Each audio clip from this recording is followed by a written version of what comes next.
Trinity of truth. The call is proof. The strange, the weird, the odd, the real.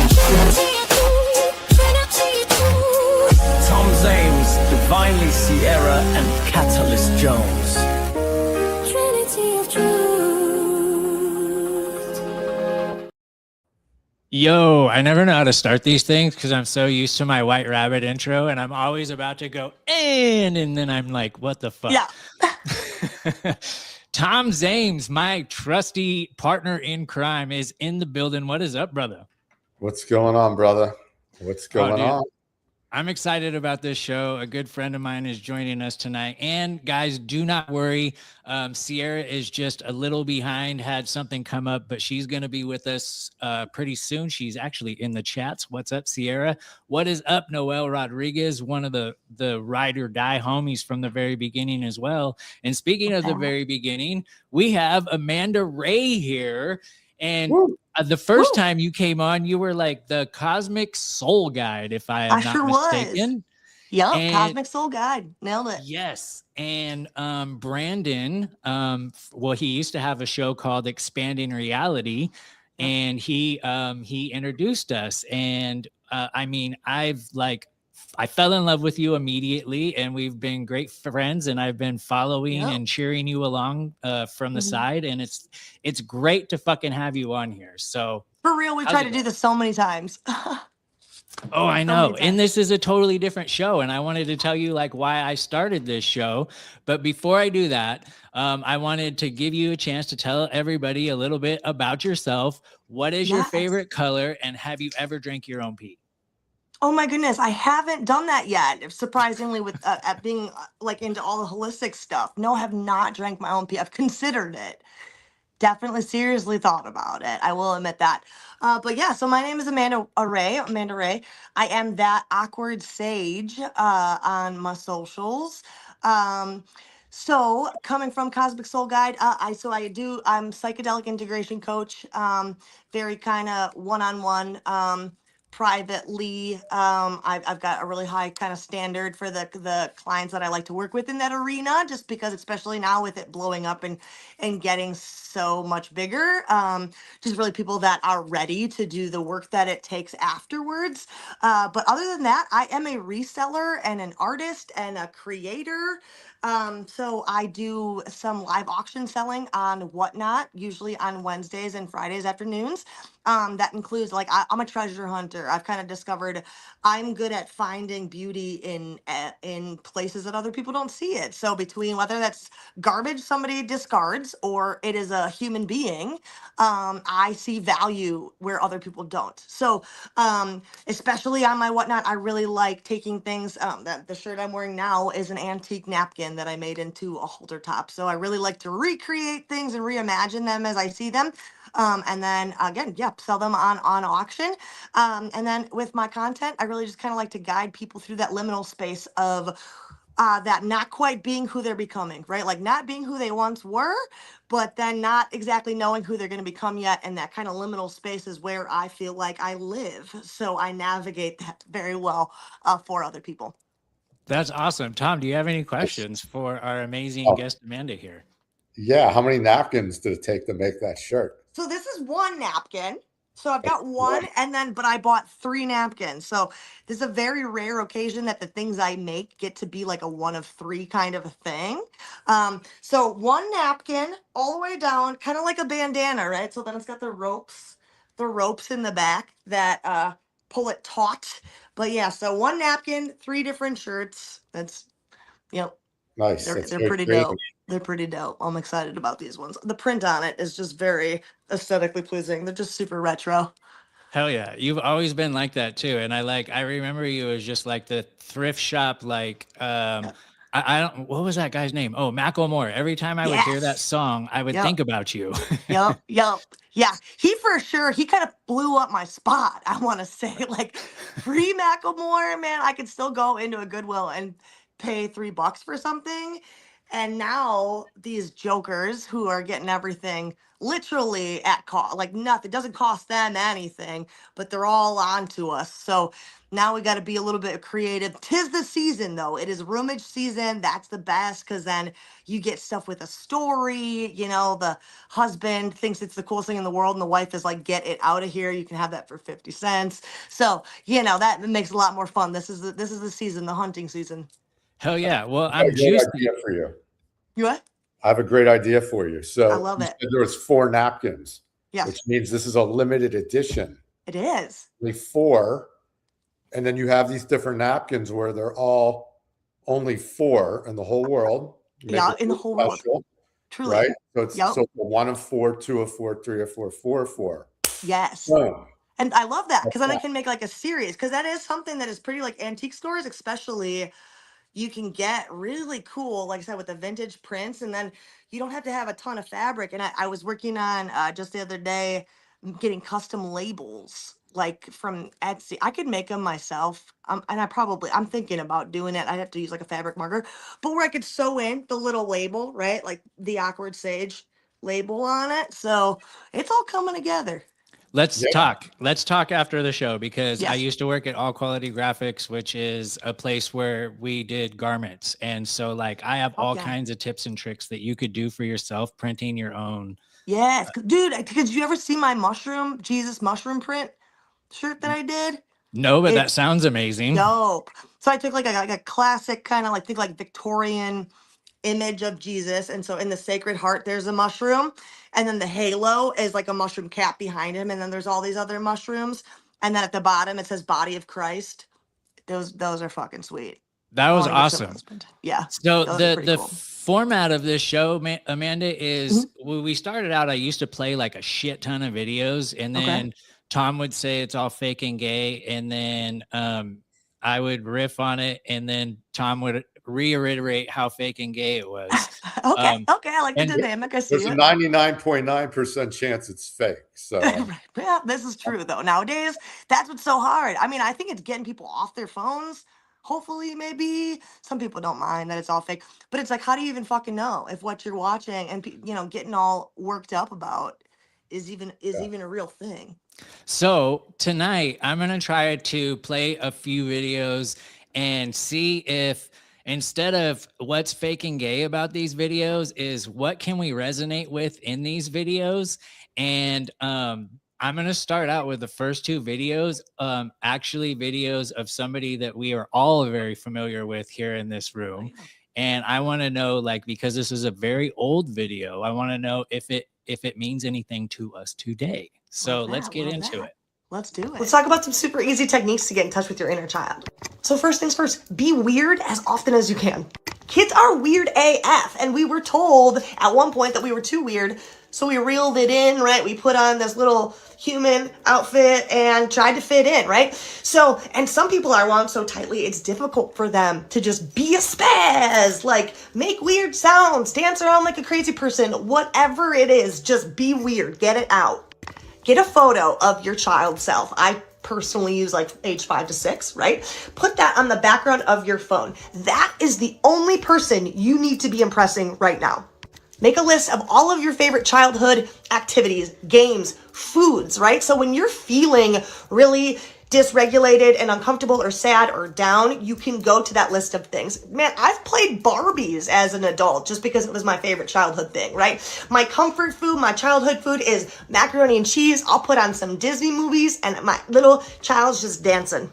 Next, use nature for this one. I want you to sit in front of a tree or a beautiful landscape and pretend like it's your very first time seeing it right now. Your very first time on the planet. This beautiful landscape is brand new to you. Lastly, if you don't already talk to spirit out loud like I do, create yourself an imaginary friend. Have somebody that you truly feel like you can share all your innermost thoughts with out loud to get them out. So, yes. I'm sorry to ambush you with something you love it. probably haven't seen in so long. So long, man.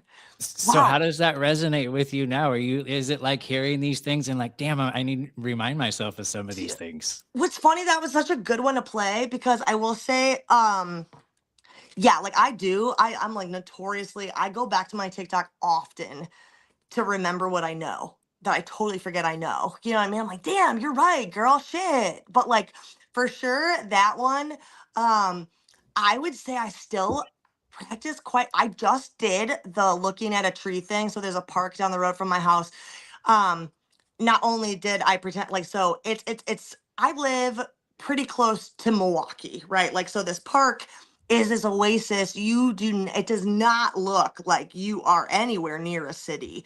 And I found, I call it Creator Island because I like to record videos back there so I can actually be like by myself. Where like I'm making a fort, like I'm drag logs over to it, and Hell I'm like yeah. making a fort, and I found this tree that's got all these like knobs on it, and I call it like the many spirit tree. And like so I sit and I talk to the tree, and I like do that, like I'll look at it as if like I'm again like, oh my god, first time on this planet. Um, the only thing that's really different is the macaroni and cheese. I didn't think it was possible, but at the age of 37, I've macaroni and cheese myself out. So I've definitely, I would say, had to switch up like my favorite comfort food, and it's probably sweets now. Like I was always a sweet eater, but now that I bake them myself, that's really kind of been my go-to. So I get a little bit of like adult me in the baking because I started baking because I'm not good at perfectionism stuff, and you have to be very detail oriented with baking. It's like very precise, and so it was like a good practice where it's like I can practice precision but I get a treat at the end. Right? So here's the dopamine. But yeah, and I literally just brought a whole box of Barbies home to my house from my parents' house. So, Oh, and that holy is one thing shit. I look So, for thrifting. and I'm pretty sure that that video was 6 years old, if I'm not mistaken, from Yeah. where I pulled it from. Yep. And yeah, that was one of those videos that like drew me into you to begin with. And so I'm dying to hear, Tom, do you do any of those things? Obviously not the Barbies, but like what resonated with you in there? Everything but the Barbies. I was gonna say you play Barbies, brother. How about some GI Joes? Get some GI Joes. I didn't like GI Joe. I thought that was stupid. Really? Yeah, See, I played GI Joe with my boy neighbors all the time, but yeah. they'd always kill my Barbies, so it wasn't very fun. They That won all is the time. that is true. Barbies were always the sacrifice toys in my Always. friend and my cousins and my friend group. Yep. But oh, and My Little Ponies Oh, served as horses for our GI Joe and yes, yes. He-Man, The like pink He-Man sparkly actually. ponies. Yes. Yes, yes. But I Yeah, def love go that ahead, video. Tom. Yeah, you got to honor your child. It's all about, we're still little kids, you know what I mean? Yeah, And no doubt. if you don't realize that, then there's something that you need to take a look at. Yeah, So yeah, I it's the started best going on medicine. swings. Yeah, I It started really going on is. swings again. That's great. Yeah, swings for sure. Oh, Dude. swings. You get that when you get up real high and you get that, that It's weight drop in your feeling stomach. in your stomach. I was Yep. like, fuck, you know what? It's a good workout too. It's hard to Okay. hold on tight to those chains. Yep. Dude, next level fucking Next work. level. Yeah. Yeah. So yeah, I agree with all that. Talk to spirit. That's why they tell you don't talk to yourself, or that's why they made talking to yourself look stupid. Yeah. You're talking to yourself, you're talking to God. Right. Exactly. They What? made talking to yourself embarrassing, right? Or Yep. something, right? Yep. Because you were talking to God when Like you're a talking. crazy, or you're a crazy person. You know what I mean? It's yeah. And when Yep. you're praying, you're talking to yourself. Yep. Talking Yep. to yourself. No one knows it. Yep. That's what's You so know. therapeutic about recording yourself. And there's like a lot of science that shows too, like how much that changes you. And honestly, that's what TikTok was for me. Like, and I think I said this on the last time I was on the podcast. Like, never, ever, ever did I expect my TikTok to blow up the way that it did. It's obviously also a very different time for TikTok. But it was, and if you go back and like watch my first videos, my voice just like shaking, but it came from a conversation with God, and spirit was like, I've had really crazy experiences that somebody needs to hear, that they've also had similar, type experiences. And it was like, but the amount, how quickly I was able to really just embody just my confidence in who I am, just being able to share my innermost thoughts out loud. And I used to have to pretend like nobody was going to see my TikToks in order to post Yeah. the stuff that I'd post, just like, nope, nobody's going to see this. It's just me and me. We're just talking right now, and there's something to the vibration of the words being spoken out loud, especially, setting an intention or saying you want something, right? Like, people talk about it in manifesting, but they do it all wrong because you put all this freaking pressure on it. And so then you're looking for it and you're looking for the signs and then it can never come to you. But how many times have you just randomly said, you know what, I really want this, or I haven't seen this show in a while. Just off the cuff, zero pressure, like just nothing. And then all of a sudden it comes to you. And it's like just being able to talk to yourself out loud in that kind of a way. It's just miraculous, the things that can pop up. 1000%. You hit on so many things, and I see Tom Yeah. itching to talk, and I'm gonna let him because, dude, you should, Amanda, you should watch some of Tom's videos because the way that he breaks things down is just fucking amazing. But what I loved about that video, and I did choose another older video of yours, so don't be I'm not sabotaging you this time. Love it. But the reason I chose this one is because in this video, you talked about sceneries and looking at them as if you're like brand new here and you're seeing it for the first time.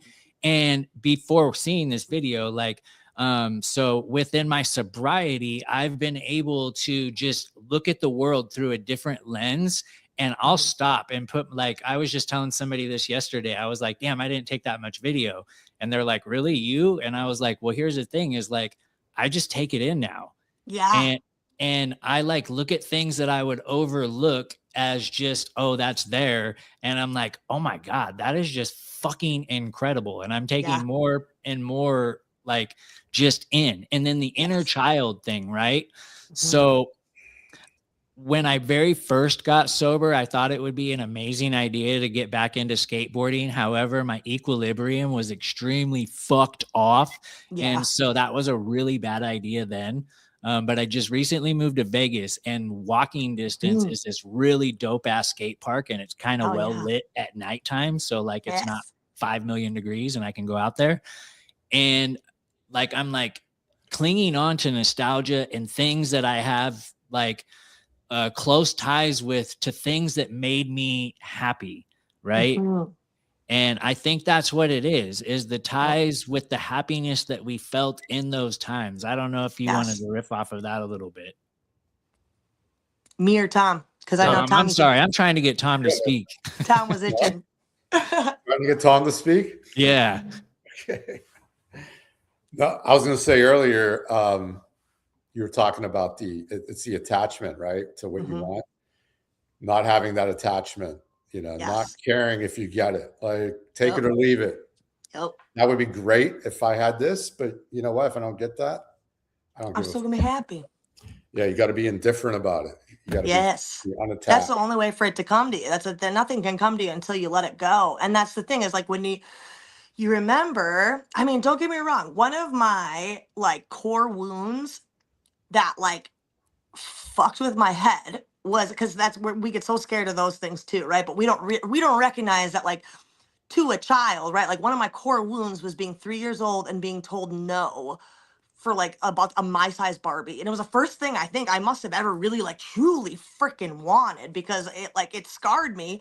Obviously I like once I dug into that wound, got to like laugh at it and kind of hold my little 3-year-old self and be like, oh baby, I know you wanted that, because I wanted a sister and that's what it represented and yada yada.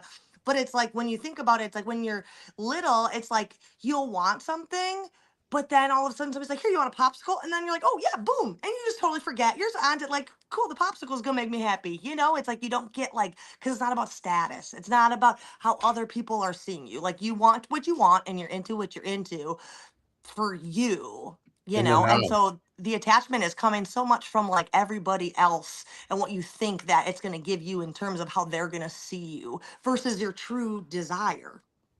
Yeah. And kids are completely in the now too. Exactly. They're always in the now, constantly in the now. They're not thinking about tomorrow. They don't even know what the fuck tomorrow is. Right. Exactly. School That's why actually they makes do you do dangerous that. stuff. Live forever.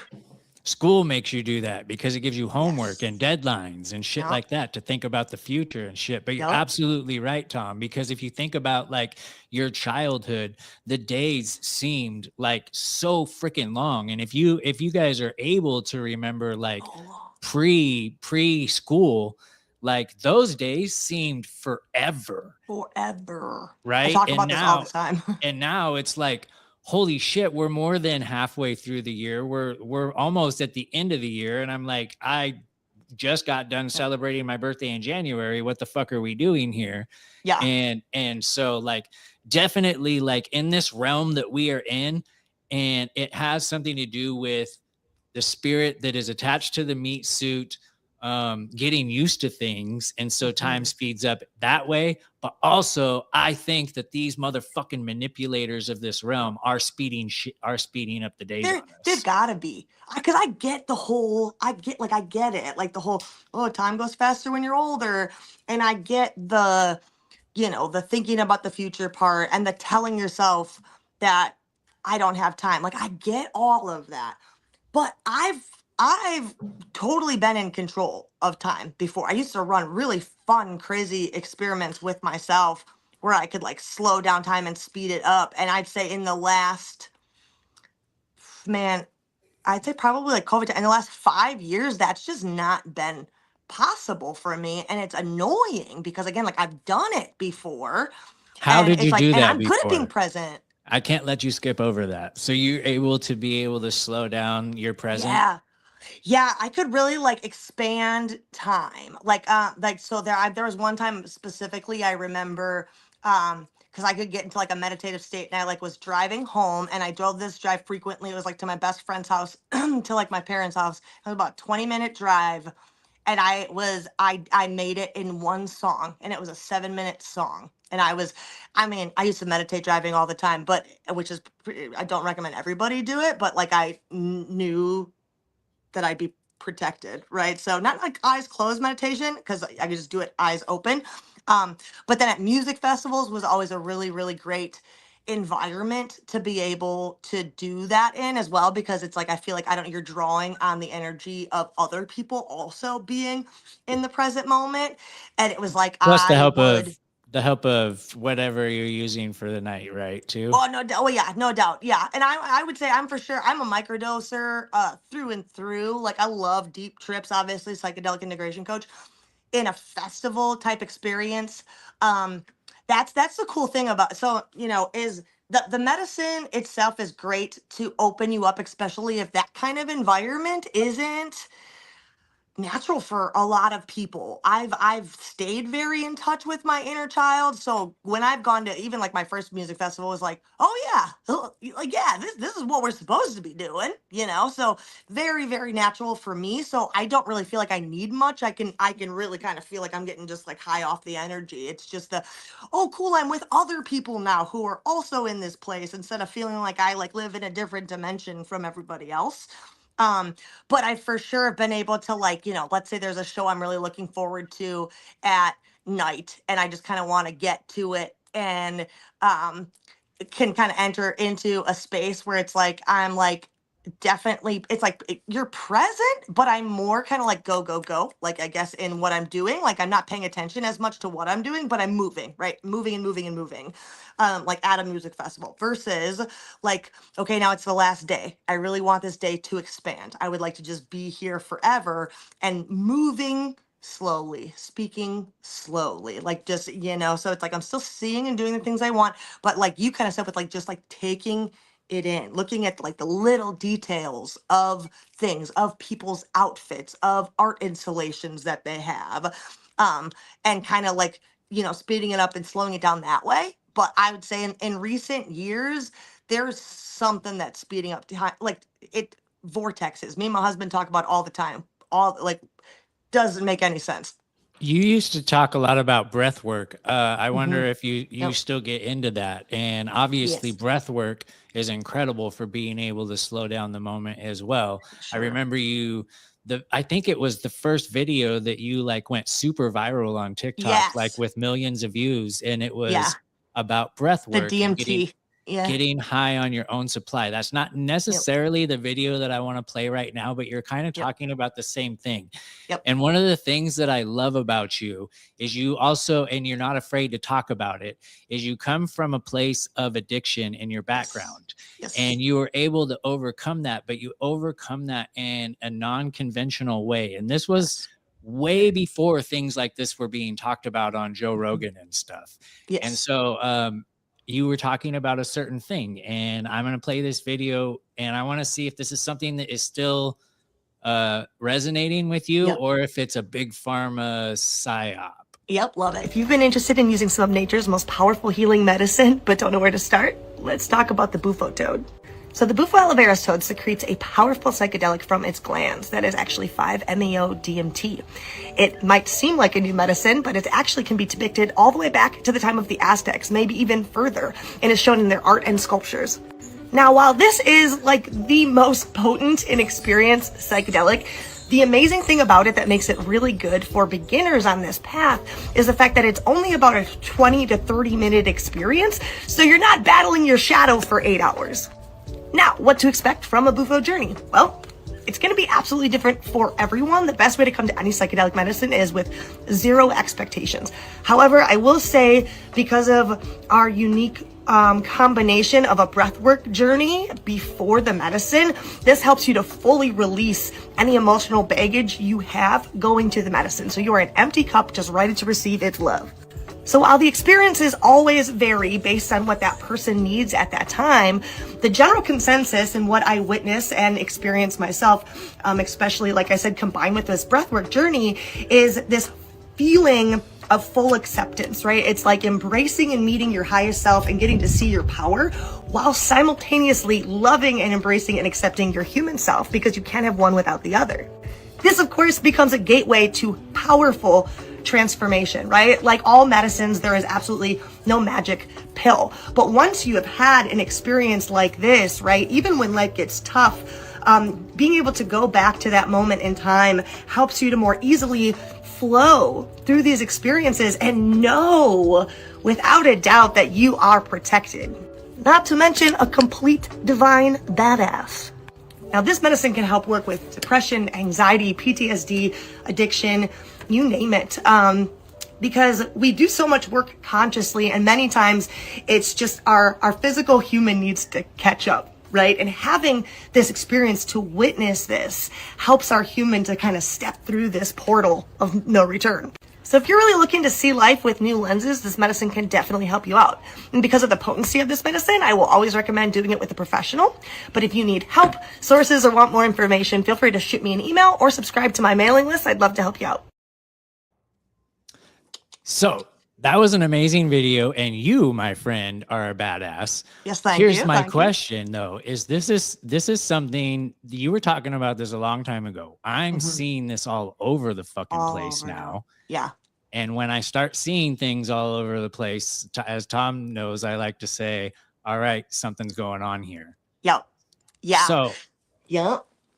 So again, yeah, and that's kind of where I've landed with a lot of the psychedelics. So here's the thing. Again, all of them are super beneficial, very real deal. I cannot speak though for every provider or practitioner. Now the medicine, that's what the medicine, that's what I try to remind myself, is always the one that's actually in control. I will say though, right now, let's say you've got a provider who is not serving this medicine from pure intention. If continuously they keep serving this medicine, what you can run into a lot is I feel like that intention can kind of move through that person and through that medicine. And although we always receive what we are meant to receive, right? Like nobody else can have that much power over you or your experience. And so if you end up in a more like a spiritual psychosis type of place, that was still part of your journey in medicine. But and that's where I will say the breath work along with psychedelics, I still always maintain is the best route, because you need less of the medicine, because it shouldn't be about the amount. It should never be about the amount. because it's about the spirit itself, right? The molecule, the spirit itself that you're working with. And so if you utilize breathwork techniques with any of these medicines, what it's going to do is help you to integrate it into your body more quickly instead of just having it be this out of body experience, because we're trying to come into our bodies. And so it will help it integrate it in that way. And you really can. And some people are intuitive enough. I've definitely had medicine served to me from people that were best of intentions, but for sure kind of facade guru-esque. And so I always recommend everybody, even if it feels like your shaman has been doing this for many lifetimes, just making sure that they kind of do their own personal ritual of cleansing. When you can just like hold it in your hands. I mean, like, and you can really set the intention for anything. And any good shaman should let you, like, even if they hold it with you, like the medicine, and just kind of putting your own energy and intention into it. So, and again, Bufo it is still a great one because it's like, that's the thing is like, people talk about like the DMT entities, and even though Bufo is technically DMT, it's the MAO DMT.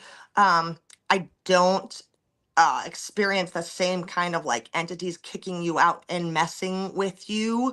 Um, and again, I'm sure there are people that have experienced that, depending on their practitioner. But what is really great is the potency of the experience for the shorter period of time.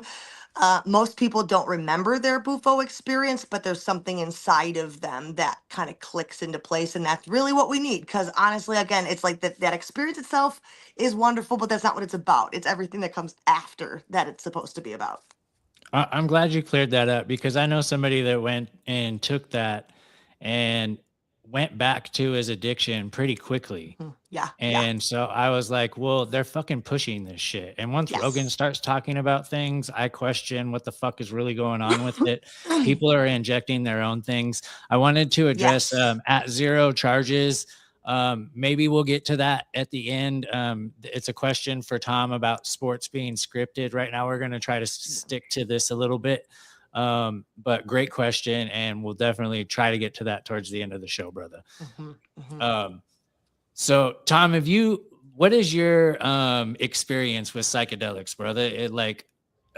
Is it just in a party setting, or have you done it like for spiritual reasons since you've like really woke up? Or also Sierra is in the chats and said, Amanda, you are fucking fire. And she is Thank our you. amazing co-host who's running late tonight. Thank you, Sarah. Excited to meet you. So Tom, Yeah. yeah, I actually never even asked you this, so I'm curious. Yeah. I mean, for partying, but partying spiritual, man, it's good for the soul. So, Sure. it's always, yeah. The best, the funnest nights I've had is when I go and I do ecstasy and I go listen to great music. Oh, it's the best. Yep. Always the best night. I've done it hundreds of times, and each time I do it is somehow better than all the other times before. And they keep surpassing each other. It's like, it's insane. Yes. But yeah, I haven't done this Bufo thing yet. I haven't tried that. Ecstasy, I've done mushrooms, edibles, the real thing, whatever. I took half a hit of LSD once. Half. I liked it. Only half. I took a quarter, and then it's a good place to start. It's a good place to start. I'm very pussy with it. I did a quarter, and then I liked it. I added a quarter. Whoa, lost my. And it was great. It was great. I didn't even need more than that. That was. That lasted like 16 hours of like. Holy shit! Great. It does last. Yeah, it does last. Yeah. That's why it's better to start small with that. For sure. I never did acid before. Somebody offered it to me somewhat recently, and I was like, I'm kind of doing something right now, like with my sobriety. Don't want to jump into that right now. But the first time I took shrooms, dude, somebody told me like I needed to eat the whole bag, and we were really young, and I did it by myself, and I freaked the fuck out because I was not ready for my reality to shapeshift on me like that. Like, that's not a bad place to start sometimes. I was the same way the first psychedelic I took was acid, and it was 4. Oh, so well, so because yes, if we count MDMA, I had done ecstasy and was a teenager and thought and I hung out with all dudes like I was such a bro, and so they were like, have you ever tried acid? And I was like, well, what's it like? And they tell me it's like ecstasy. So, and I used to take like 4 rolls at a time. So I was like, well, I was like, well, give me 2. And he's like, you don't want to do that. Like, this is really, really strong. And I was like, fuck you, give me 4. And I was gone for about 2 days, and it was terrifying.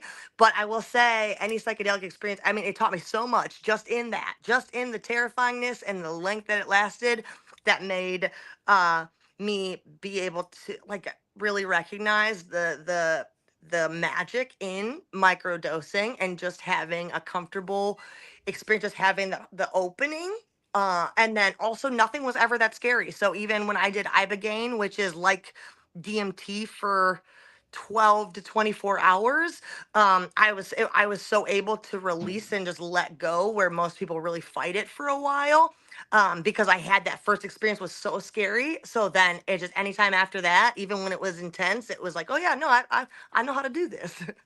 Yeah, definitely. I want to get into, if you don't mind, because I have a completely different audience and Yeah, new yeah. audience than the first time I had you on. And your story is so fucking intriguing, from like the whole San Francisco by yourself to like coming out of it, and everything is just awesome. And our co-host says LSD has always felt so sparkly to me. I'm Yes. like, I'm not on this train with you guys because I've never tried it before, but there's a first time for I like everything. ketamine. I forgot to mention. I like ketamine. Ketamine, I love ketamine. Ketamine is also one you very much so, because especially with the legal, like there's a reason why this was immediately legalized. And I will say, so ketamine is a portal medicine. I call it alien medicine. So things like MDMA and ketamine, anything that was created or born of human inspiration, I call alien medicine, because everything serves a purpose. I don't care if it's cocaine or heroin or what it all can serve a purpose, even if it's to take you to a dark path of disillusionment, right? Like that's a part of it. But ketamine is awesome, but because it's a portal medicine, it makes it very easy for your soul to leave your body and then something else to inhabit it. Ooh. So that is why. So I've gone with several different friends. I've worked with ketamine clinics in the area too, where we treat it just like we do if it was any sort of plant medicine ceremony. I have tuning forks I like to tune it with. Also, insane with breath work. Like if nobody's ever, like if that's especially joyous, you can get ketamine sent to your house. I 10 out of 10 recommend tuning it with tuning forks so that you choose the vibration of the medicine. And Whoa, then this is fucking dope. I did not know you could do this. This is yes. fucking Oh yeah. awesome. It's huge. Yeah. Game changer. I don't take anything that I don't tune with tuning forks and pick the frequency of it and just clear anybody's energy that has touched it before that. Um, but ketamine specifically, you want to set your boundary, and say that you are only wanting to speak with and work with. Usually I call on my guides and my ancestors and set the boundary out loud and say that like this is the only people that I'm willing to work with, and the only messages that come to me and through me are of my highest good and my highest path, because it is very easy for other entities and astral entities to come through if you don't set that energetic boundary. You're cooking with fucking gas right now. And there's some things in the chat and I will catch up to Please you do. guys in the chat. There's some things in the chat that I would like to address. So, Noel says, and I don't know if you guys have ever had your bones hurt the next day after doing LSD, but Blade Runner's rule has that issue. And then Noel Rodriguez, aka the Tank, says, how do you distinguish between a psychedelic experience that reveals something genuinely meaningful about mind or reality, and one that simply feels profoundly true because the drug has altered the brain's ability to assign meaning and significance? Ooh, that's a big question. So I think both go hand in hand together, right? Like it's like okay, so like just how like Tom was saying, like even if he didn't specifically set an intention for healing, the therapeutic resonance of just being having his heart open and listening to the music and, feeling connected to the crowd, right? And so many times a lot of people, or I'll, if I've shared beautiful experiences that I've had, will, automatically be like, well, yeah, but what were you taking? Right. Like, because it's about the thing. But being able to release your own DMT on breath work, that right there shows you, right, you've got the chemistry, the pharmacy is all right here, right, like you have it. And so you can activate it. I've had freaking crazy psychedelic experiences without taking anything. It can be a little scary when that happens the first time, because of course you kind of think you're losing your mind a little bit, but as long as you get a strong enough connection with your, you're okay. So I think the two go hand in hand, because humans, like, our role here and like our creative power is to assign meaning to anything and everything, right? So if I go to a concert and take MDMA and it opens my heart, and for the next week, I just feel like, man, life is meant to be enjoyed, and really remember why I'm here as a creator, assigning meaning to things, then it was, a healing therapeutic experience. Going in the intention that you're using it for, to begin with. I always say, are you, like, it's for me as a former addict, it's, am I using this to run or numb? Like, am I using this because whatever I'm experiencing or feeling, I don't want to be? Or am I using this thing to expand into the experience, right? To like bring more of it in, to blend more with it, to feel the experience on a fuller level, right? And so that intention right there, that difference is what really, to me, is going to set the stage. It doesn't really matter what the medicine is we're talking about. Right. I get that totally. And also Noel asked too, like, is actually a pretty valid question. If psychedelics can radically change your deepest beliefs, can it be psychological healing or proof of how chemically malleable our beliefs are? That was a great Ooh, question. And I that's a think great that there question. is probably a yes and on both Yes. of Yeah. those. Yes. Yep. And then I did want to say, because one of the sponsors of the show is in the chats, and actually we have a couple sponsors in the chats, Heck and I yeah. held this up earlier, and Tam, aka Level Playing Poems, says she got our garlic with the discount code Rabbit, and it's truly amazing. Have had the lion garlic, the lion's mane garlic on chicken and green beans. My husband puts it on everything 100%. And guys, this is what you get. It looks like it comes in this big jar. And seriously, once you try it, you will put it, you'll think like, oh, what else can I put this on? Because it's that good. It's just raw, organic, freeze-dried garlic dust. And he'll add stuff to it. Like if you want the lion's mane with it, you can get it with the lion's mane, or the spicy pepper. He has one with horseradish for like if you're barbecuing. It's amazing on steaks, and just the regular garlic, which is amazing on everything. Basically, that you would put garlic on, like just making garlic bread, garlic fries, putting it on your eggs and pizza, I say every time, but like I've been getting creative with it and putting garlic on things you wouldn't think about. Like I got a dope ass burrito from a burrito shop the other day, and it had like, I'm like, never would I put garlic on a burrito from a taco truck, but it was in my car and I was like, let's see this. And it was bomb as fuck. And I was like, why don't they do this? So, and Danny says she puts it on everything. So guys, everybody that tries this shit, it falls in love with it instantly. I guarantee you. And we have somebody has just joined us, the lovely, the beautiful Mrs. Divinely Sierra. How are you, girl? Yay! Oh my gosh, I'm so excited. I have been listening this entire time as much as I could. I missed a little bit, but this conversation has been freaking awesome. And I'm so excited to meet you, Amanda. You are just... You too. Hell yeah, it's awesome to have you. Sorry I'm late, guys. Life is life, and sometimes, and I had something come up today, so I'm really sorry, but I'm stoked to be here. It's really cool to meet you, Amanda. Well, yeah, you too. Good. We got a good balance of feminine and masculine energy. That's perfect. I know. Look at this. That's going to be better. Yep. Love it. Love it. Yeah. And Amanda, you that were powder holding sounds it down amazing. though. Amanda, went you up? were holding it down though, like Oh, no don't doubt. blame you.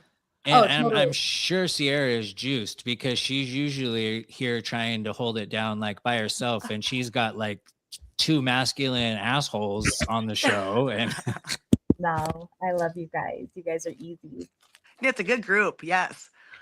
so, Sierra, you were saying that every time you've ever had a psychedelic experience with LSD, it was sparkly. And Mhm. I get that. I've heard that. And I think it's probably because it's more chemically induced rather than the mushrooms, which is more of a natural thing. And I've always felt comfortable with the mushrooms once I overcame my fear. Um, Mhm. and I think it's just because I'm doing the sobriety thing, that I have like I'm not interested in LSD at the moment, but there will probably be a time in my life. Like I do plan on going through the steps in the way that the guy that actually wrote the fucking AA book did Yep. it, and he has a psychedelic experience at the end of his steps. Yep. And LSD was what he used too. yeah, and so Yep. and I've never done it. But you came just in time because Amanda, I asked her to get a little bit into her story because it's just a fascinating story how she was able to overcome really bad drugs that are horrible for you, yeah. and just like You her guys her psychedelic That was true. awakening. And that's why I named this show Spiritual Awakening, because she has one of the most amazing spiritual awakening stories. And I don't know where you want to start. Does it start Shoot, where you found good yourself question. homeless in San Francisco, or Oh yeah, that was no. I was homeless before. I would say my spiritual awakening probably started. Yeah, going back to even like again, even the quote unquote bad medicine serving a purpose. So I'd say um my spiritual awakening started for sure when I was a heroin addict. I didn't recognize until a little bit further along that I was really like heroin was my drug of choice because it really kind of quieted all of the spiritual gifts that I had that I didn't recognize as spiritual gifts. I didn't know I was a medium or channel or intuitive and an empath and picking up on everybody else's feelings and emotions. And so I always say I really am so grateful because what heroin gave me, because prior to that, I was such a doormat. And held everything together and was everybody's everything and then when I used heroin because it finally shut everything up, I could be a bitch for the first time in my life and I needed to be so it really in that way saved me and but it also led me to jail and prison. I've done 28 months and 3 weeks incarcerated, and it was on my 21st birthday in a jail cell that I called to God, to whatever out loud and was like, I surrender. Like, I don't know what to do. And I hit my knees and I remember this like golden light like coming to me and just this warmth and felt like I was just being hugged. And so that was when I was 21. I didn't get clean from heroin until I was 25. So but I will say from 21 to 25 when I met the psychedelics, I was at least not actively trying to kill myself, right? Like heroin use before then was like, please, I want to play Russian roulette, so it at least became, and it really kind of taught me the true nature of addiction in that sense, where prior to that, I was actively choosing it every day. Um, and then once I kind of like found God when I was incarcerated, uh, I wasn't actually like choosing it. Like there were several times where I can remember like sobbing, driving my car down to the north side of Milwaukee, like begging myself to turn the car around and couldn't do it, like couldn't turn the car around. So that I think I needed that period of time too to really understand the difference between the conscious and the subconscious and the hijacking that takes place in your nervous system and with old wounds and traumas and stuff like that. So I probably went to 13 different treatment centers. They used to call me Captain Recovery. I'd lead Bible studies in the courtyard, and I got so many people clean in that period of time, but could never stay clean myself. And so I'd get out and I'd get high again. And so finally, I went to go do Ibogaine, which was very not well known at the time at all. I had heard about it about 2 years prior, would have loved to go. And my parents actually were the ones that brought it to me. I was about to like phase out of the healthcare system in terms of like having my parents' good health insurance. So I wasn't going to be able to go to rehabs anymore. And I had a premonition when I was little that I was going to die when I was 27. And so because I thought I was a badass, I was like, for sure, 27 club, right? I'm just going to be a rock star. I'm going to go out, overdose. So I had already just kind of spent my entire life up until that point, assuming that that was a thing.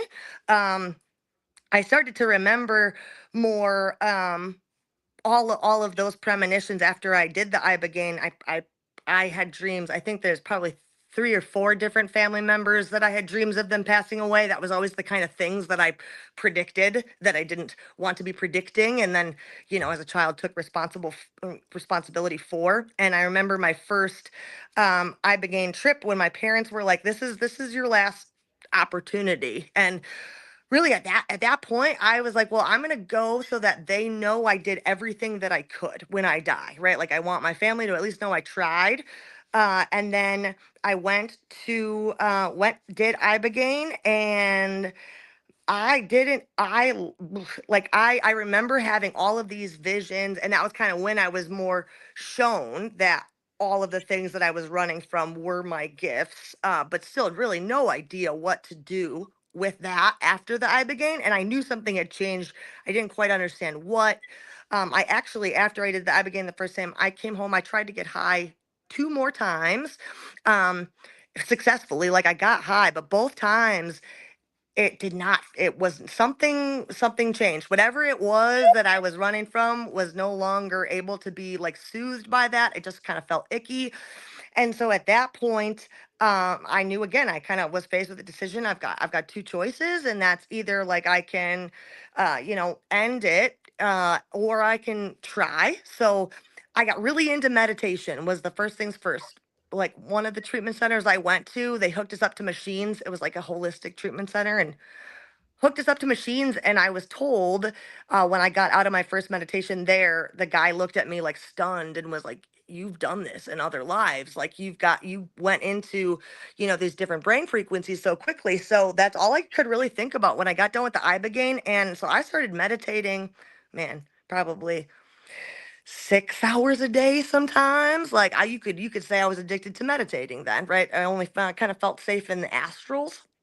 So I was way up there. And I went to I went to California, to go work on a pot farm. And with a buddy of mine that was actually a pen pal from jail, that had also kind of went through a spiritual awakening and invited me onto his farm. uh got out there, and he had had this incredible experience kind of just backpacking around the country. And so we were out in San Francisco, and so so at this point, like I had been told, right, that like what happens when the Buddha takes acid, and it's like, well, nothing changes. And so I just was freaking high on life, but I was like given acid, and I took quite a bit. I'm gonna say maybe even 20 hits, but like nothing was happening. Like I just still felt exact same. Like I was like, I'm like, this is it. Like I've arrived. It was just the craziest. Like things were manifesting for me like instantly. Like I would be walking around the streets of San Francisco and just being like, I really want a coconut water. And like, again, the letting it go, just saying something random out loud, letting it go. Somebody'd come up to me and be like, "Do you want this coconut water?" And I'd be like, "Well, yes, I do." Like, and I was never asking for like, I want millions of dollars. I just was super humble about it. Whatever I needed in the moment just kept being provided for me. So I end up having, I'm in the courtyard, and we're with one of our friends, and I was telling him what was happening, and all of a sudden, so there was like, I know there was a thing with like sounds or codes. We were trying to like figure out this like vibrational sound or tone, and I was repeating back to my friend these tones that we had like discovered throughout the city. And as I said the last tone, um like my entire system lit up. Like it was like I was having like the craziest orgasm, internally, externally, and I just started sobbing. It was like I could see everything that ever was or ever will be. And I'm just crying in this courtyard, just being like, it is so perfect. Everything's so perfect. Like, we're all good. And my whole body again is just lit up. And then I recognized that I was alone in this experience. Like, at some point, I recognized that not only am I alone, everybody's looking at me and they're scared, right? Like, and so it's kind of like when you think about times as when you were a child and you're told something's wrong with you, that's a gift, right? And all of a sudden you're like, well, wait, something's wrong with me, right? So I remember in that recognizing that, like, oh, I'm alone here. It shifted very quickly, and it felt like the energy was being sucked out of me, and I kind of shriveled up on the floor. Um, and my friend that I was with scooped me up and like brought me into this room, and in his experience it was very different, but in mine he was looking at me from above and he said, okay, this is your ascension process. You need to die now. And I was like, okay. And mind you, I was 27 at the time, so that all started to make sense. So I was able to just let go, like, was like, okay, this is it, like, I'm coming with you, God. And so I stopped breathing for a period of time I'm not truly aware of. It was a couple of minutes. And in that moment, I felt like I took a trip around the world and then came back into my body. So then I started to reanimate. And I was speaking in tongues, a lot of like Native American kind of chanting sounding, a lot of like Mandarin. I was speaking in a couple of different, with from what I was told, different voices too, like coming through. It was not just all my voice.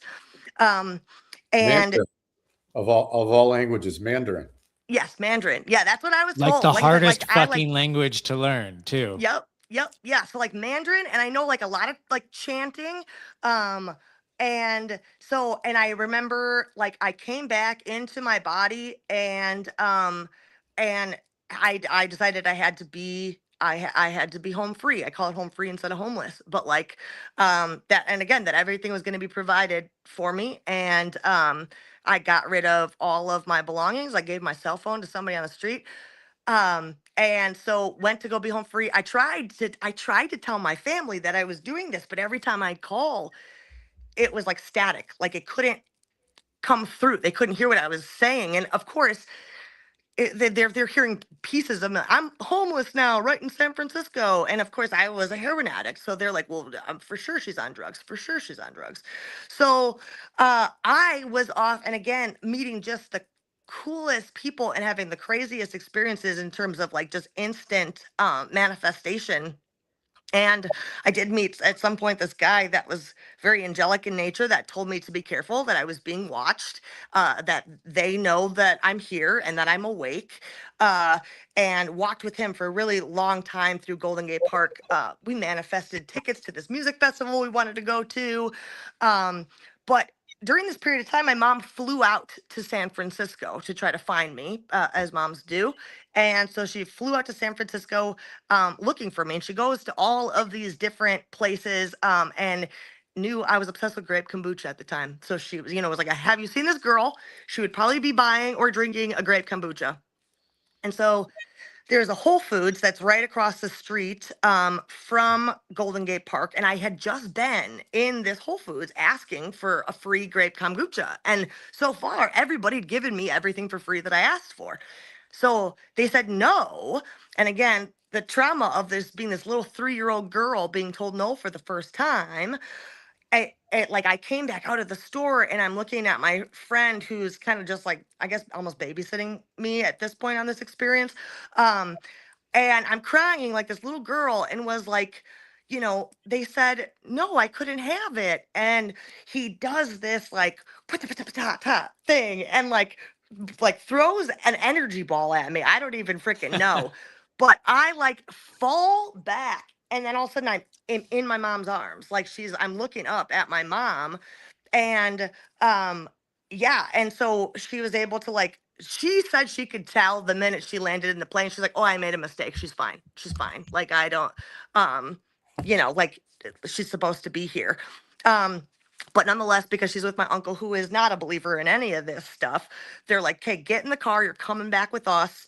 and we headed back towards Wisconsin, and Hang on, the hang on. yeah. That is just, and I know I stopped you No, you're good. the first Yes. time you told this story, but just how Yep. fucking insane is it that your mom was able to find Yeah. you in San Francisco, In the middle of San all Francisco. fucking places? Of I all lived in places. San Francisco for a while, and Yep. I've talked to people that went to the same art school at the same time as me, never fucking met them. And so Yes. your mom, to be able to go out there and find Never been you, there before either. Right. Never been there. all she had to go off of was a picture of you and fucking that she's probably grape kombucha, which probably is amazing. I have not seen a grape kombucha yet. Yeah. I think it's only in California, I swear. I don't know why they don't have them everywhere. But and this like bonded us. I mean, well, obviously mom's bonded for life anyways. But she became my biggest believer and supporter, if you will. Because I started speaking in tongues again in the back of the car, had zero control over my body. I'm kind of like flopping around like a fish. My uncle's like, what did he say? She's withdrawing from acid. That's obviously not a thing. So, which mind you, I had not taken acid now for many, many a day. So, and as I'm speaking in tongues, my mom's phone starts to translate it, and it said, "Love, love, love, listen to the song." So my uncle was trying to take me to a mental hospital, and that's when my mom was like, "No, like something beautiful and divine is happening here. Like you, like where it's just," and then I knocked out. I passed out for 2 days and was home in Wisconsin. But at that point, because of the experience that my mom had with me too in that car, my parents sent me there and they were like, go. So I was home free for about 2 years. Uh, met incredible people, and again, just kind of following spirit and the messages I was being told. Ended up on a couple farms, manifested about 40 grand total because God just provided whatever I needed in each moment. So I lived that way for about 2 years until I came back home and met my dear husband. And now I'm been in Wisconsin for 8 years. Yeah, that is fucking an amazing journey. So It's my just question, nuts. my question is, unless anybody else wants to jump in and take questions or ask questions, and guys in the chats, if you guys have any questions for Amanda, go ahead and shoot them in there and I'll read them out. But you were doing like coaching and retreats and whatnot, and now that it seems like we're able to do that more often, are you still holding these events and helping people out? I know at the beginning of the show you said it's more of a one-on-one thing, but like if I was to do this and like I was talking about my 12 steps and everything, like it's got to be with somebody that I trust, right? And so like it would definitely be you. And so like if people want to get in touch with you and do these things with you, are you still available for these things? Please, yes. And that's kind of the way that I prefer it. I loved coaching. I love running retreats. I really hope to be able to hold that space again in the future. What I kind of ran into, especially like I said, being as just as sensitive as I am, and also just caring as much as I care. The two things that I ran into here in this period of time were how many people wanted me to do the work for them, like weren't actually ready to make any changes, right? Like we'd go to do like an inner child breathwork journey and they'd be like, no, like I don't want to go back to my childhood. Like I'm over that. Like and I'm like, well, but it doesn't exactly, if you're still doing the pattern, it doesn't actually work like that. You can't just disconnect. But I get that because I've met a lot of people in that space that are like, no, I've just created myself a brand new person that doesn't exist. So it was, and I would take it very personally, not even personally, because consciously, I know it's not personal, but it's like I'd exhaust myself trying too hard. How about that? Like not taking it personally, but I wanted it more for them than they wanted it for themselves. And then there was the whole other element of I morph through I guess like ego dissolving lessons quicker than I think most. And I started to recognize no matter how humbly I would like say on TikTok or whatever, that like I'm not in a place different than you. Like, yes, I've had maybe wilder experiences than most. I honestly think that's just because I don't fucking trust anything. Like, I think it's because, like, it takes that intense of an experience because I'll still doubt myself having had that intense of an experience, you know? So I think it's honestly just because I am really like, I am stubborn that way. And I always have been. Didn't believe a damn teacher or cop does it. Like, I don't trust you. Um, so it didn't matter how much I told people that I wasn't on a pedestal. They put me on a pedestal, and that, of course, whether I wanted that to feel really good for my ego or not, like, did. And then it was like I just got tired. I had a really great sponsor back in the day that told me that that being the one that knows it all and the one that's got the great advice was a badge that I wore, and I didn't get it at all then. But I do now. And so I needed to find my value and worth again outside of being. Uh-oh. Oh no. Oh man, I think our phone probably died on us. So Tom, Yo. there's a question up here directed at you, and hopefully she gets her phone plugged in and is back with us. She's awesome. That story is, I was like on the edge of my seat the whole time. That was amazing. Yeah, she is incredible. And the fact that, like, I honestly think that she unknowingly sent out messages to her mom, because I feel like her mom is more in tune There we than, go. Sorry yay, about you're back. that. You're back. Goodness. We were just talking about you behind your back. That's all. No, yeah, fair enough. Fair enough.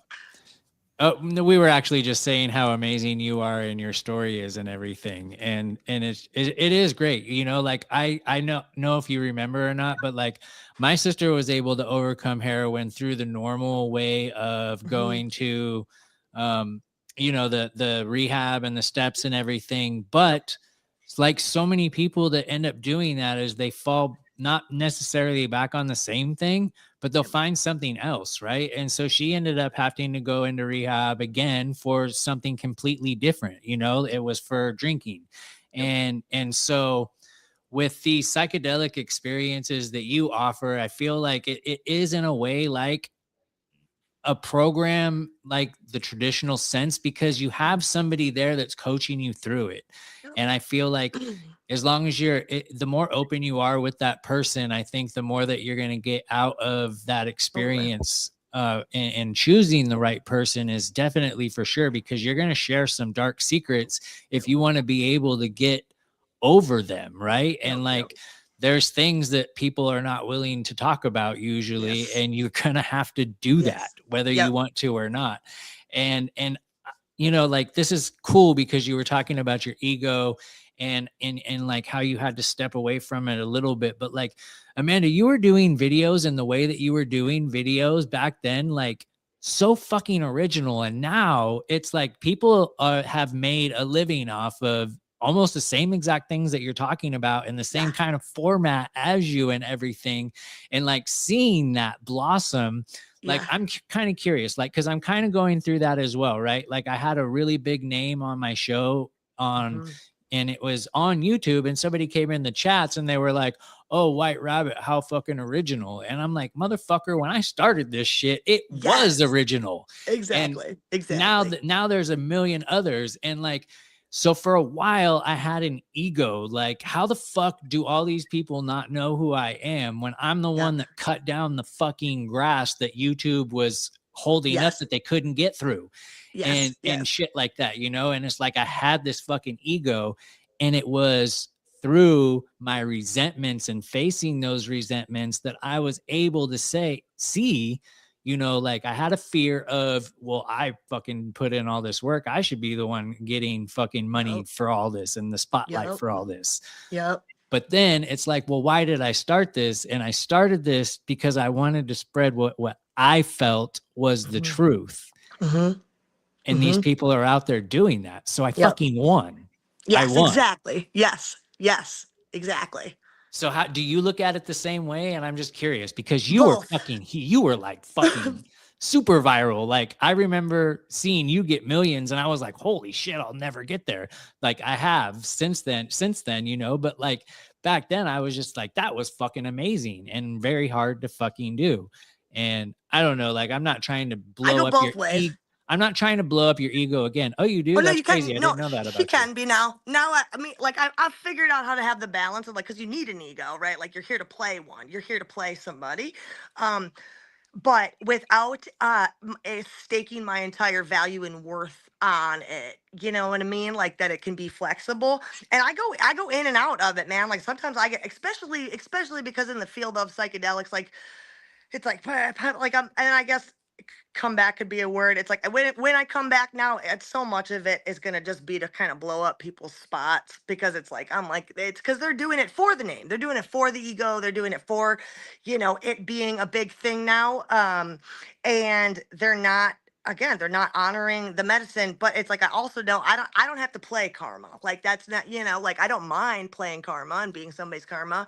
But you know, that was like the thing. And it was so confusing to me when Spirit was like, hey, now you need to let it go. And I'm like, the fuck you mean let it go? Right? Like it's getting big now. Like now's the time, you know? And it's like, yeah, but that's not why I'm doing it. Right? Because like same, it was not to freaking make millions and yada and but don't get me wrong, right? Like when fucking whatever Trump passed the thing with the iBegan became a thing, was like, dude, you know, there was a huge little part of me that was like, oh, I missed it, I missed the boat, I missed the, and like you said, that was like, no, like I catalyzed it, like, you know, like I started talking about iBegan when I couldn't have my videos be posted if I said the word, because it was taken down, so I'd have to find creative tricky ways, you know, around it. And same thing, like, you know, alternative recovery was not a thing. It was 12 step, or it didn't really exist, you know. Except for maybe, you know, of course, like behind the scenes, right, but not in terms of a program. Like I had other friends that had done iBegan more for how about like, yeah, it's, you know, it was like they wanted to stop partying, they didn't really have like an addiction, and it definitely helped them grow up a lot, but they, you know, didn't really need a ton of support afterwards. And to me, that's where the psychedelic industry goes wrong, is they psychedelic integration coach was not a thing when I made that up as a thing, because I got it in a meditation, actually, a ketamine breathwork meditation. Um, but it wasn't a title. Now it's something you can get a degree for. And so That's I think fucking crazy. it's fucking nuts. It's nuts, because I was like, that wasn't even a word. But at least, you know, it really is the recognition that the medicine is it's just a catalyst Jones. Like it's just a medicine. It's just the first step that you can take. But everything that you do after with it is going to be what determines the quality of your life, and the changes that it can have and the impact that it can have on you and your reality. And so I do want to help people very much so. Like I said, and I love working one-on-one with people. I've just gotten a little bit more selective of who I share my energy with. No, that's good. Definitely. Because It's they good. have, yeah, Yeah. 100%. Tom, it's been like a half an hour since you've uttered a single thing. I Yeah. love you, brother. Let's hear from you. What's going on, brother?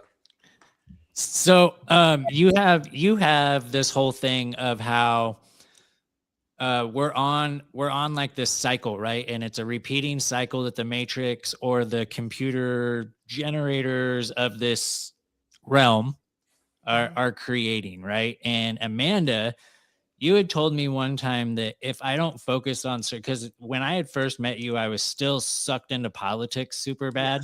Yes. And you were like, it doesn't exist if you don't allow it to exist. And I was like, well, I don't understand. Like, how am I supposed to just like not think about there being a possible World War III, and Yep. then World War III just comes in missiles, and I'm like, I didn't see that shit coming. And Yes. like, you know, like, does it matter if you see it coming? No, it doesn't really matter. But since then, I've been able to integrate, and we talk about this on the show all the time, is our thoughts are not our own thoughts, but what is our own is our ability to entertain the thoughts that are floating by. Yes. And we can grab onto those thoughts and we can say, ooh, this services me. And even the ones that don't service you, you can hold on to those for a little bit, because we all are guilty of that. You know, like I'll replay things in my head that will never fucking happen, scenarios, and play like 40 million different butterfly effects of what could have happened and shit.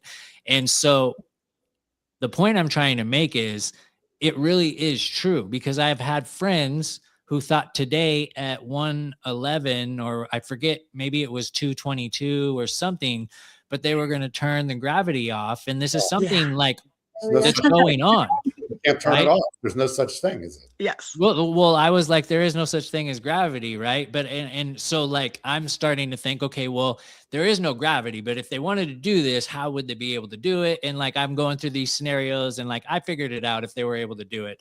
And I don't think that they could. But here's the thing: is it didn't fucking happen, and it didn't happen. And I'm wondering if I was to actually give my attention into this, would it have happened, right? Because our reality is basically what people say the world doesn't revolve around you. Well, fuck you. Yes, it does, because this is the only thing that my world revolves around is what I see through here and what goes on in between that. And so fuck. What's that? In here, but not out there. Correct, right? But so if there is a nuclear explosion or something happens like that, and it looks like that could be a possibility in this realm that we're all having this collective experience, I think it only happened because that is what everybody is focused on. So it projects and becomes a reality, you know? And so like, Tom, my question for you is, if we can focus our intention things, is it possible that we have enough power as a collective to not allow these crazy things to happen and disrupt this pattern clock? As a collective, as a collective, like a majority, not like 2% of us, not like 5, not like 10, like 30, 40, 50, before anything's going to happen. You'll see. I know you guys don't like that answer, but yeah, we can as a collective, but we're not there. We're not there. But back to what you're saying, can we create things? Yeah, we can create things. But these things that happen, like, 9/11, they did that. It's a thing they did. Whether we, and by the way, who manifested that? Who was thinking about planes going into a building? Nobody. Just the they. Yeah, but there weren't videos about like, wow, can you imagine if they flew? I never saw. We were all very innocent. They just kind of did it, right? So it wasn't the collective didn't cause that to happen. What caused it to happen was this event was programmed into our reality, right? From hundreds of years ago, meticulously. And they did it. They did it regardless of our collective awareness or how they pulled it off. About, Islamic terrorists, whatever. They did that. No, it did not cause. Our collective is not causing these scripted, predetermined events from taking place. So but that's what's great about this show, is because we are aware that these things are going to happen. Bad things happen in this reality and in this realm. But what we're here for is, how do we navigate around that? How do we not get sucked in to clinging on to those thoughts that every day is a doomsday? And the fact that I've found myself like going in and out of my own depressions throughout the years, falling deep into these rabbit holes. I want to be able to provide something that allows people to not fall into these rabbit holes in a way that they're dooming on these things so much. And like you, Amanda, when doing my podcast and looking up to so many people and meeting these people, I've realized that all these people are fake as fuck. And they're either clout chasers or they've been placed here to give the topics that we all fucking spend so much time talking about. While it really doesn't matter, because it pulls us away from love, and love is God. And love is what is supposed to be the experience that we are here, because I don't know if there is another greater feeling than that. So they harvest our bad energy Yep. to be able to deploy what they have. I don't know. Right. Like Yeah. Sierra is amazing at bringing my points together. So please. Yeah. Help them out. Help them out. Clear Cat. I agree. I think that they use both our positive and our negative energy. We're like batteries, it's Yep. both are beneficial to them. If we're not, conscious of our own patterns, our own behaviors, and why our emotions are the way that they are, then they're able to use it from us. But I think, Tom, I know that you say we're not even close. I think if you look back over the last 5-10 years, you can see such a significant leap in people asking questions and, awakening to the own call within, because that's what it is. We could sit here and talk about it all the time and plant the seeds, but we can't force anyone to awaken. But within the collective, it's just like this mass, these seeds are starting to grow within people, and it might be slow, and it's not, for our egos, it seems slow, but in the grand scheme of things, like this is a blip in time and something that's shifting. And we all are like, well, let's speed it up. Let's speed this process up because we're awake to it. We can feel that something's changing. Yeah. We just have to, it has to be like the majority of us. It has to be that big, collective. Well, remember, 50% of the people are NPCs, right? So it doesn't have to be the full majority, right? It's got to be the majority of the people that are actually players in the game. Totally. Yeah. And then you can look around and see people. Are they going to fight back? No. So I think that so personally, okay, so I think if you guys haven't read it, a really, really good book is called Reality Transurfing. It's by Vadim Zeland. He's Russian. He wrote this book in the early 2000s.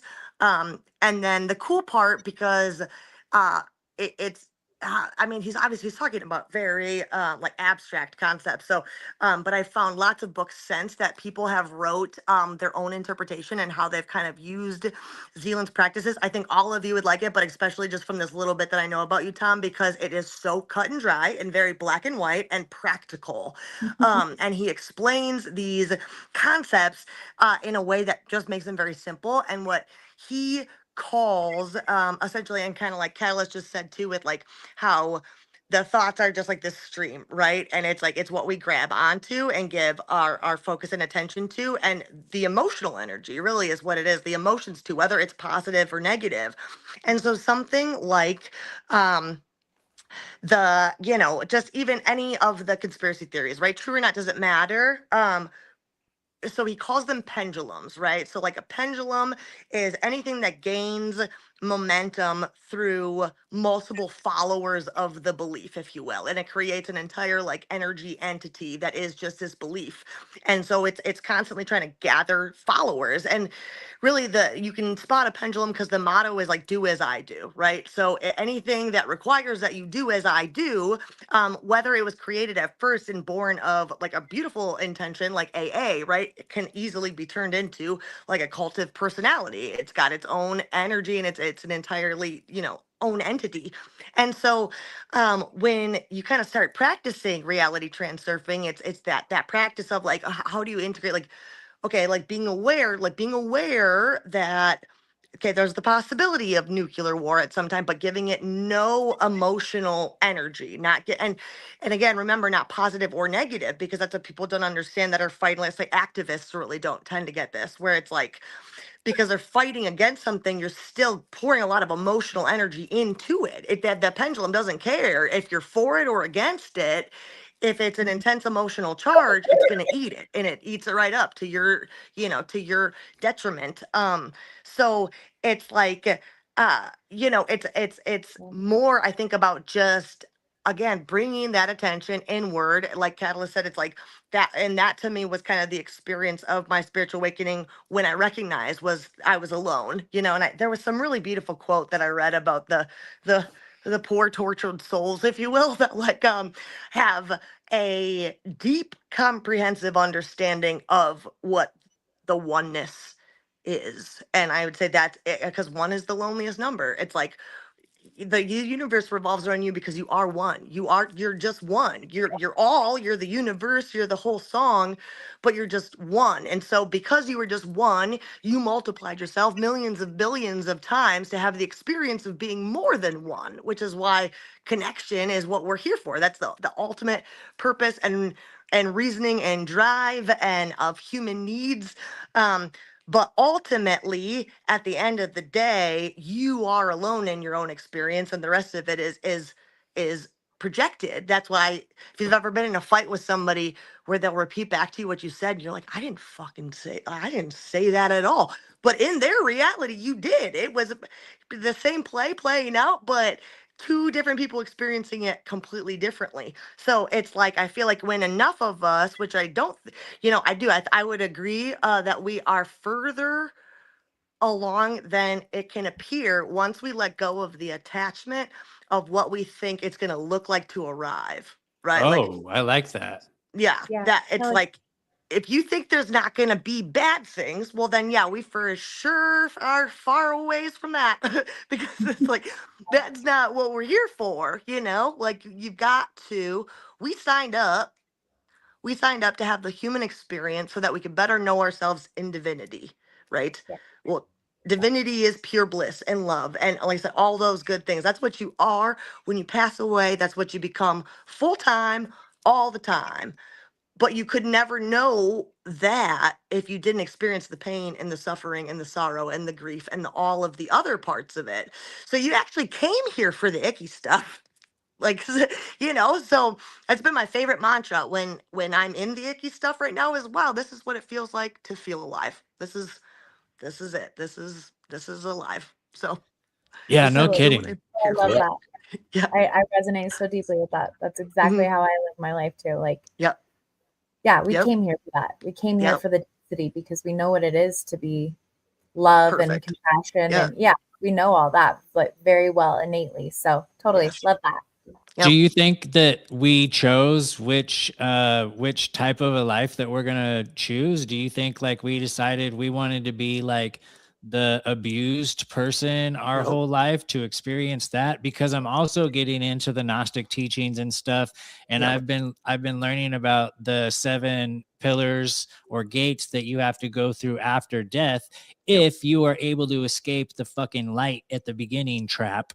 Yep. And most of us don't escape that first trap and we get Yep. fucking sent right back in here. And I'm Yep. wondering if we get to choose, if we don't make it, because here's how it works is in those gates, they're trying to trick you into coming back at each Yep. one of these gates. Yep. And so at one point you're gonna be like, ah, fuck, I feel super guilty about this. So let me go back and fucking be like this type of person to make up Mhm. for that.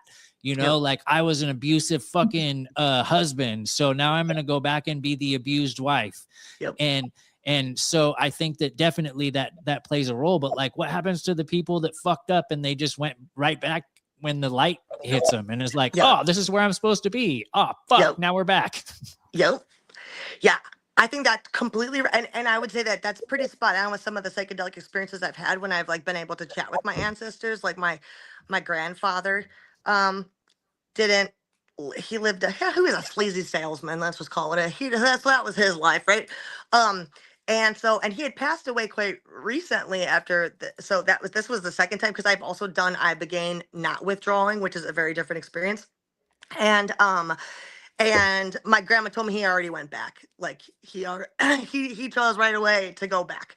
I do think that there is like how, right? Like I mean, people picture it as like signing a contract and stuff. I think sometimes, yeah, people get stuck at the like, okay, I want to experience the opposite of what it was that I was. I think for some people, and maybe they are, some of the NPCs is that this is just like the freaking vacation life. It's like they've done it enough time because I've also met some really freaking awesome people that kind of have it all, if you will, and it seems like it's super easy for them, but they're actually like really dope people. Well, that's To me, because it's they've like this is made their it to the vacation life. 6th. That's because they've made it to the 6th or the 7th gate. Yep. And that's basically the scene in the Matrix where he's eating the steak and he's like, I know this steak isn't real. And then Yep. he's like, I want to be somebody famous, like an actor or somebody important. Yep. When gets plugged back in. Yep. So like if Yep. you make it to the 6th or the 7th, then you're like, all right, I don't want to keep ascending. Let me go back in there because now I know the rules. Let me have some fucking fun this time. Exactly. And Let's have that is some an fun. option. Yep. They Yes. wipe your memory. They wipe your memory though. That's Yep. the whole fucking thing. So then you get here and you learn about the soul contracts and you Yep. rewrite your soul contracts while you are here because you Yep. were under duress at the time of signing them. And Yes. these archons are so strict about their fucking rules that you are able to rewrite your contract if Yes. you do it Yes. correctly while you're Yes. in this realm. Yes. Yes. Yeah, that feels right. Yep. Yeah. And I'm slowly learning to do that. Now, here's the thing. Is they're aware of it when you're doing these things. So like I wanted to come out here to Vegas. I talked about it for 3 fucking years. Here I am. I've been here for a week. 4 days out of the time I've been here, I couldn't leave my fucking room because I've just had heaviness over me. Yep.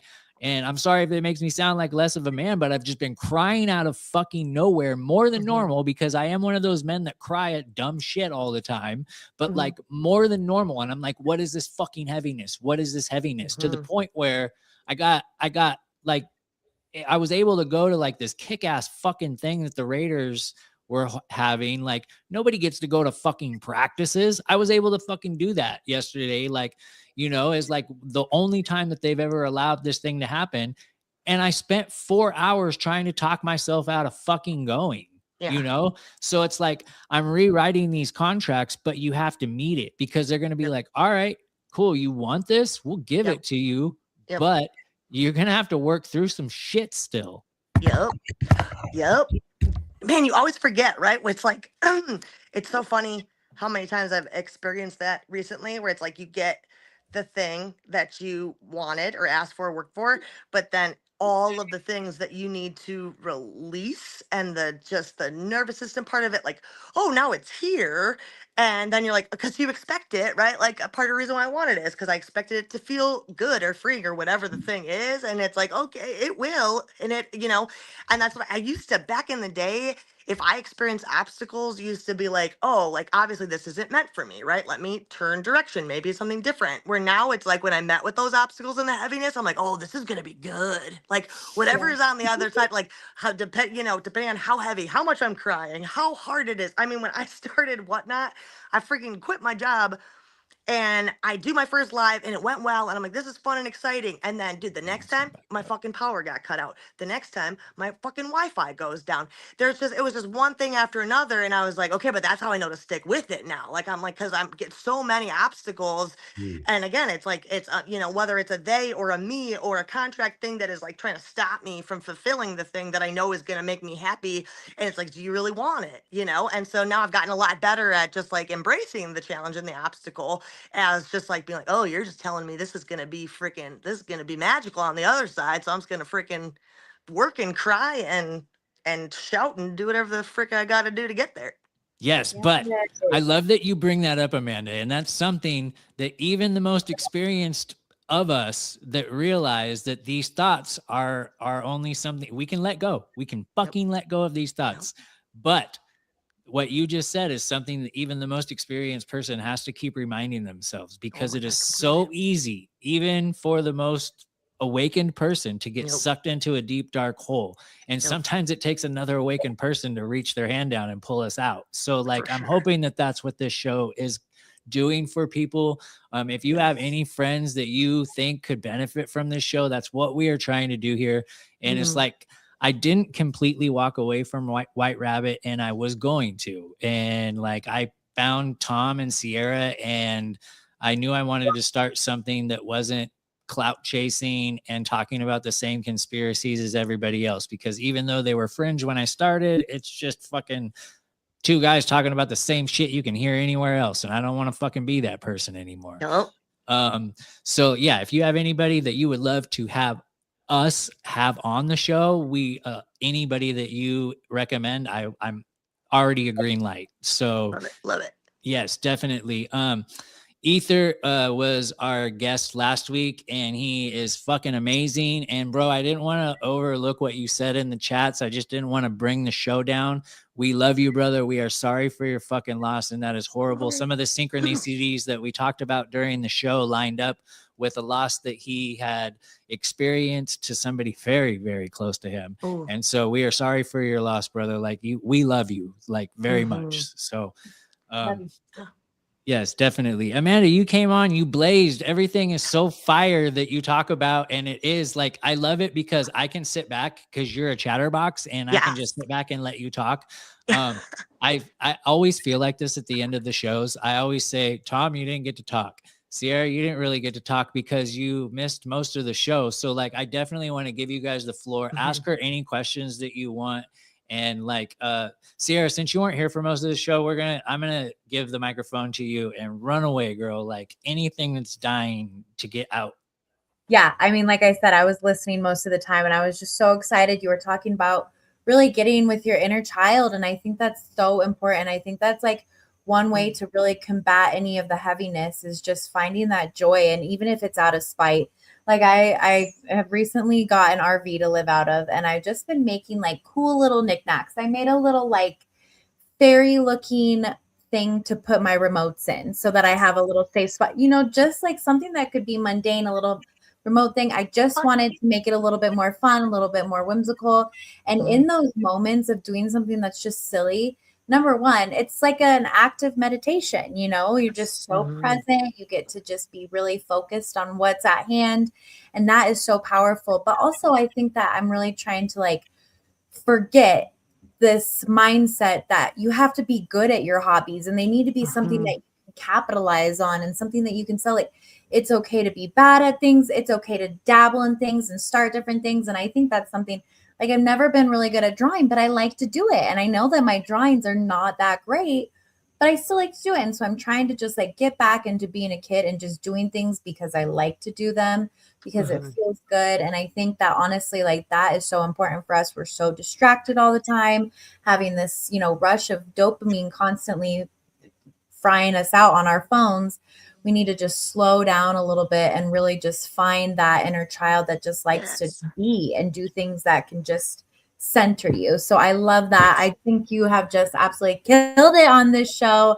I am really, really happy that I was able to hop on because this was super fun. And I am just so stoked that I got to meet you. This was really, really cool.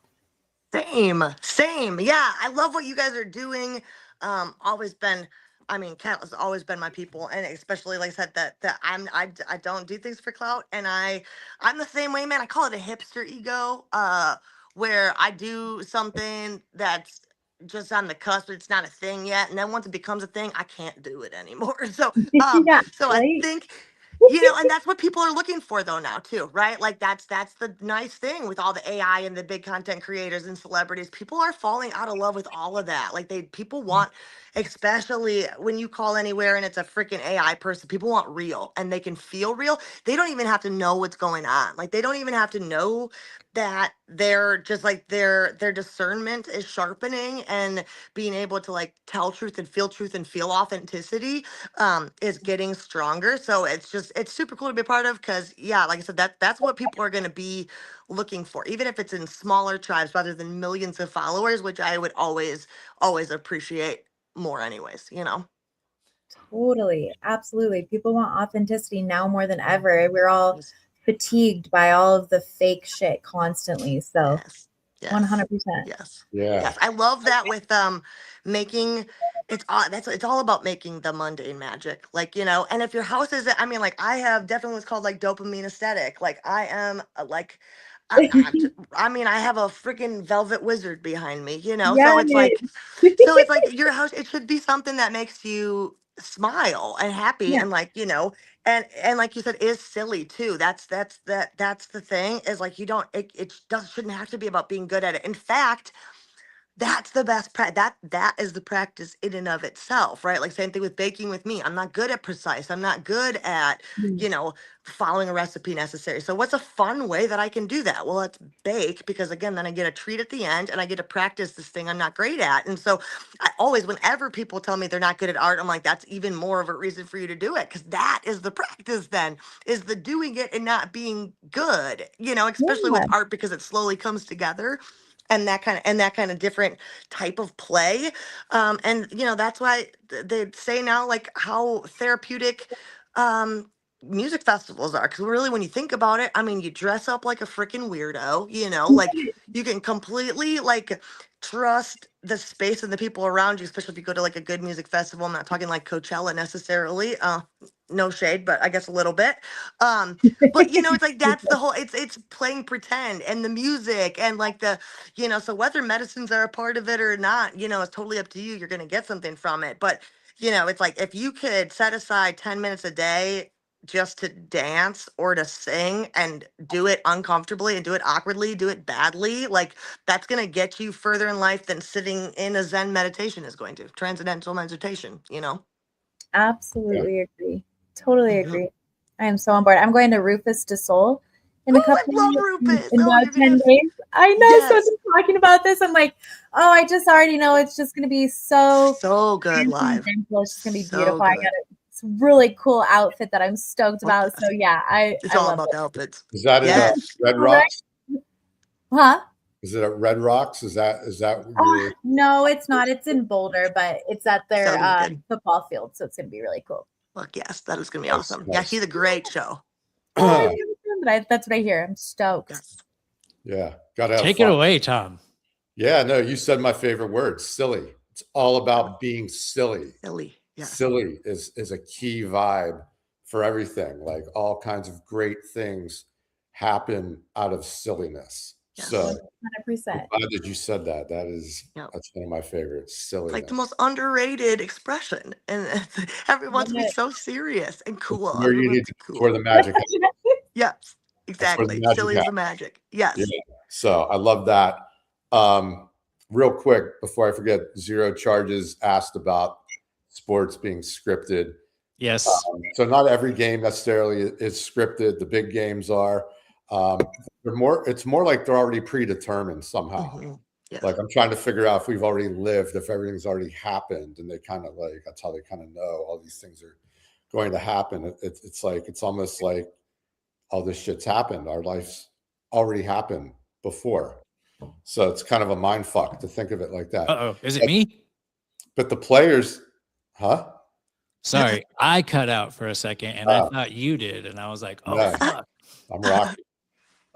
The players don't know. They're not scripted like that, where they're, go out, tackle this guy. No, like these games are like you see them. You can't deflect foul balls like that. You can't try to deflect.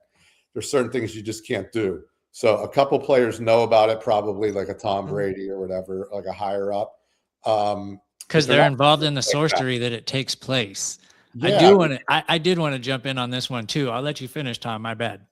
No, good. It's there's sorcery, there's all kinds of things involved, but I don't think it's like, okay, we're going to go out on third down, we're going to let them score. It's not like that. It's this game's unfolding, which appears to be 100% natural, but it's not. And I haven't put my finger on it yet, but they can also there's like a joystick, like, when you're playing a video game, I think they can control everybody on that field with a fucking joystick somehow. Or mentally, or I've been tossing around. Yeah. Or if they can just control us anyways, like when I got heavy into the occult and I considered myself a Thelemite, there is a famous story that gets talked about in the circles of Aleister Crowley trying to convince or telling somebody, and they were like, well, convince me. And there was somebody walking down the street in front of them, and he was like, I'll make that person trip. And he just fucking looked at them and they fell over. Yep. And so, like, depending on your capabilities, what you're aware of, how much money you have to be able to know the secrets to unlock a lot of these things too, because these secrets have been available to us. They just hide them from us in order to get to them. But to answer that question even further, a couple years ago, I had on Kirby Sneed, who is Mr. 1000. He is a pitcher in the Major League Baseballs for the Oakland Athletics or wherever the fuck they play now. But he got traded to the Seattle's, I almost said Seahawks, Mariners. And I forget, the baseball players, they get traded a lot. But when he was on, I mean, I'm White Rabbit, you know, like I had to talk about sports being rigged, fake, and gay. And who better to ask than a professional fucking ball player? He said that the major televised games are always fucking predetermined. And so that they know going into it. And he said sometimes they want other games that are not meaningful to go a certain way, and they can tell right away if it's going against them based on the calls. So the refs are heavily involved in this as well. Right, And because you could, football is a great example. Every single play in football, there is at least three callable fouls on the plate. At least on every single play in the NFL. So, I mean, you could fucking blow that with, yes. There's 50. They could make anything up. There's like, you know, basketball, there's only so many fouls, all these things, right? But football, holy fuck, you can, I mean, there's like 50 penalties. You can do anything. There's ways around it. And Tom, like, I don't know if you wanted to go in to any more of these. I know we like to try to get all of everybody's chats. Thank you guys for showing up and showing out in the chats. It's getting a lot harder to keep up with all your chats, which is a beautiful fucking thing. That means you guys actually enjoy the show and being here with us. So thank you for that. Go ahead, Tom. I keep interrupting you. It's okay. I wanted to say, Amanda, a friend of mine just went and did Ibogaine like a week ago. Okay. Oh, a week ago too. That's soon. Yeah. Okay. He was gone a week, and he's, you know, he's brand new. It's like nothing happened. Was he on a substance prior to? Yeah, he was like dope sick. Oh, was he? Okay. So I was. I like I said, because it's really interesting. So the first time I did it, obviously getting off of the heroin, because that's what most people know it for. Now they are starting to market it for neurological diseases because it's really beneficial for Parkinson's, Alzheimer's, dementia, all that stuff. But first time I did it, getting off the heroin, holy smokes. I mean, you feel like you got hit by a truck, but you also feel like alive for the first time. And there's obviously a lot more rewiring that like the medicine puts you through. And then the second time I did it, I was not coming off of anything, and I felt like I was 10 years younger. So 10 out of 10, recommend anybody if you're interested, you know, I think that is, if I had one medicine that everybody could do because of the crazy physical healing that happens with Ibogaine, like it's like it lays fresh snow over paths that have been trodden, right? So it like resets your dopamine, resets your serotonin, so it like resets your nervous system. But literally my like frown lines went away. It was like I literally, like I looked and felt 10 years younger. So that's why I was curious if he was actually, if it was a like an addiction, or if he just was going for his own personal reasons. Yeah, no. So you do recommend it just for personal reasons? So, you don't no even doubt. No doubt. It's going to be less expensive for you too if you're not withdrawing off of anything. They're not going to have to follow any sort of like medical procedure protocols. So yeah, that definitely will save you a little bit of money, not detoxing. If you want tips on some different places to go, definitely shoot me an email. So that Akward Sage, you can also do that Akward Sage at Gmail. Because there are definitely places that are doing it right. In Mexico, right? In Mexico? Mexico. They do it in Portugal, and over in Europe, there's a lot of countries where it's big. Mexico is the easiest place for us to go. Canada too, but I would say the Canadian treatment centers I found are way more big pharma with the shaman's hat. Yeah, that's crazy. And I'm glad that you're on here too, because that's a big thing that's going around here, or not here, but is going around is when things start to really blow up, then the governments, entities, whatever, so be it, are going to find ways to make a profit off of it and turn it into a poison against us. Yes. Yes, that's what they do. Yes. Yep. So, A lot of good things in the chat here. Like Amanda said, if you want to follow the Awkward Sage, I have that link right down there in the show description. If you want to scroll down that and give her a follow on there, she has all of her links in there. So if you want to follow her Instagram or her TikTok, it's on that page. Also, the what not, is that what it is? Yep, What not that she does has Yep. the link right there, and you can get all of the cool stuff showing off in the beginning of the show with the cool things that she finds and makes herself. My napkin shirts. Hell yeah. Yeah, So love all that dope stuff, all of her links are right there. You guys can go give a follow. Guys, did I miss anything? Is there anybody that anybody wants to say before we jump out of here? I would just say thank you, Amanda, for coming on. It was great. Sharing all your stories and your wisdom and everything. It's great. And a reminder for everybody to get back in touch with the inner child there. You know, Amen. still alive. Amen. Right? Thank you. Yeah. Yeah. Hell yeah. Yeah. And, that's about it. You know, people just, something just popped in. You know, in life, you know, you're either a detriment to others or you're adding, right? You're either adding or you're taking away.